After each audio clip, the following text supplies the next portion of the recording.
All right, welcome back. So over the last couple of days, we've talked all about some different incredibly powerful tools to keep this going, to keep this alive, so that you can keep the changes, keep your new way of thinking, your new way of being. We've talked about the protege effect. We've talked about linking what you're learning to what you already know, about observing and kind of reflecting on things that you've learned as you observe them around you, and about surrounding yourself with good people, positive sources of information, so that you can be saturated and immersed in people that are going to help you grow and expand. And today we're going to talk about one final but incredibly powerful tool, and that is self-observing, or setting up kind of an early warning system with things that we observe for in our environment that tell us when things are starting to slip. So we kind of talked about in the beginning how people will go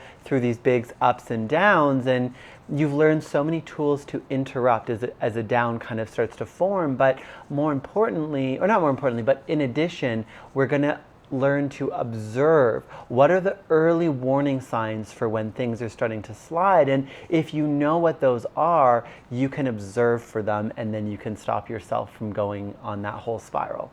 And that is one of the things, when you get really good at something, you kind of also form this vulnerability, in the sense that when it becomes less effort, it also becomes easier to forget about how important it is. And there are different models that describe this. Some people will kind of look at these 4 tiers and say, you know, first you have unconscious incompetence, which means you don't even really know what you don't know. You can think about this of driving. When you're a little kid, you know, and you're in the car and your mom's driving you around to school, you don't even think about what you don't know about driving. And so in that model, the next tier up would be conscious incompetence. So that would be, you know, you're turning 16, you're coming up to the age where you can start driving, and you start actually looking around and realizing that you have no idea how to drive, you have no idea how to operate a vehicle, you have no idea how to, you know, navigate road signs and road rules.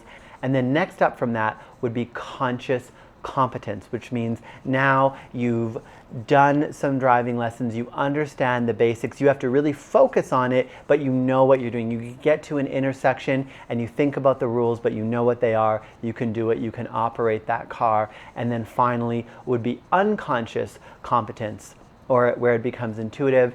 And what that means is that you don't have to think about it anymore. You can just drive now. You don't really think about the road rules, you know, you just know how to change lanes, you know how to deal with an intersection, you know how to drive the car. You don't think, oh, I have to shift, oh, I have to do this. You just kind of do it. And that's the point that we want to get to, but we get a little bit vulnerable in that stage. And if that model is confusing, the simpler one that I like to look at is just 3 stages. People will say, you know, you build competence at something. So again, when we're learning to drive, we're building competence at it, we're focused on it. You know, at first we're a little uneasy. Then the second tier would be confidence, where we feel confident, you know, we feel really good about driving. And then the third tier would be intuitive, where it becomes intuitive, where again, you're just doing it and not really thinking about it. So whatever way we want to look at it, when we get to that high functioning state, that intuitive state where it's just something we're doing. So with this, that looks like we're naturally speaking in the positive. We're naturally visualizing and focusing what we want. We're naturally setting goals. We're naturally telling ourselves our statement of truth. We're naturally avoiding negative stories. We're naturally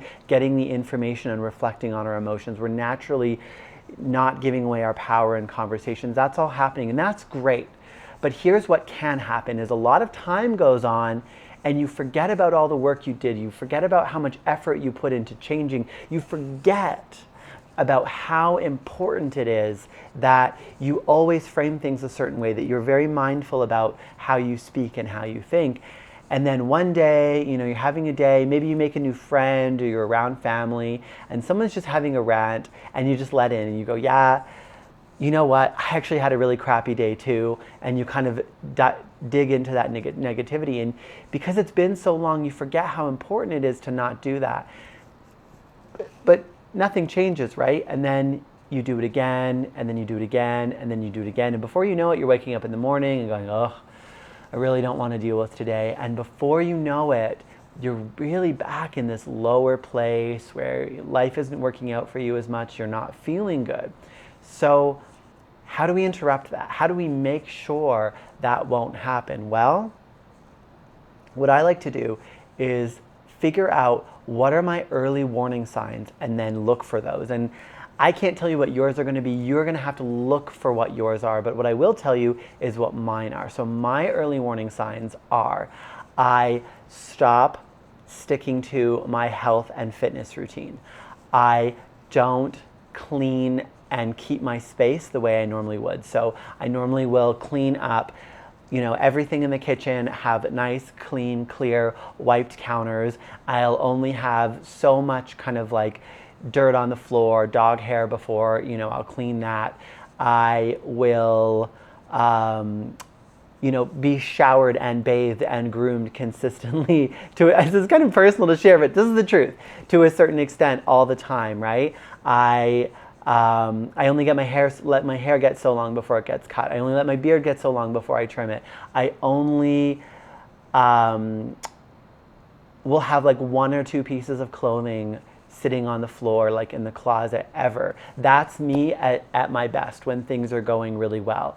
And then when things start to slide, or, you know, I'm overwhelmed, or I'm, you know, letting in some negativity, or I'm overexhausting myself, those are the first things before I even notice that I've engaged in, you know, a lesser way of thinking or a lesser way of being. Suddenly there's dishes on the counter in the morning. Suddenly the dishwasher's not done. Suddenly laundry has piled up. Suddenly my hair or my like appearance is slightly less put together than it would normally be. And I've really trained myself to notice that and stop and go, oh, what's happening here? So maybe you listen to this and you go, oh yeah, that's me too. I do those same things. Or maybe you kind of intuitively know that it's something else. You know, maybe you get snappy with your partner. Maybe instead of taking an hour for yourself in the morning and meditating and having coffee and reflecting, you sleep in, or you start the day just kind of like not feeling good. Or maybe you always have a conversation with your partner in the morning and that starts happening. Whatever it is, whatever little thing starts to, oh, another one is my car. The interior of my car will start to somehow get messy and kind of accumulate garbage.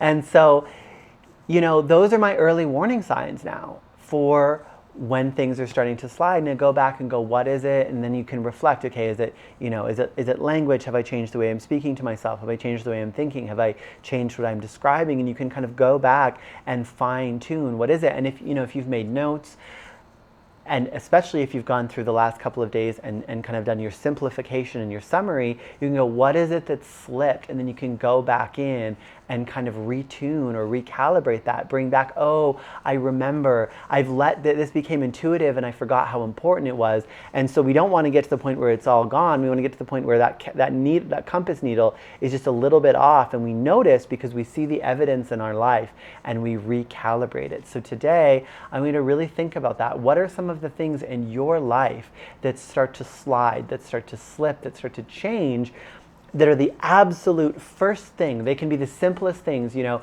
maybe you always have cream for your coffee, and then when things are starting to slide, there's that day you wake up and you're like, oh man, I didn't plan ahead. I didn't set myself up for success. And that seems like the simplest thing, but that's often the first thing to go. So figure out what that is for you, make a list of it, put it up somewhere that you can see it, and just sort of have that around until that's really hammered into your brain. And so that you know when one of those things happens, you'll go, oh, I'm letting things slide. What do I need to look at? So have a think, reflect, figure out what your early warning signs are, and make a list of them, put them up. And it can be something too, you know, it might be a list that you start and then you add to it over time as things happen. But whatever works for you, just get that list, get those little early warning signs in place, because they are going to save you so much time and energy in the future, not, you know, letting things spiral at all, because you'll notice right away and go, oh, what do I need to work on? What do I need to remember?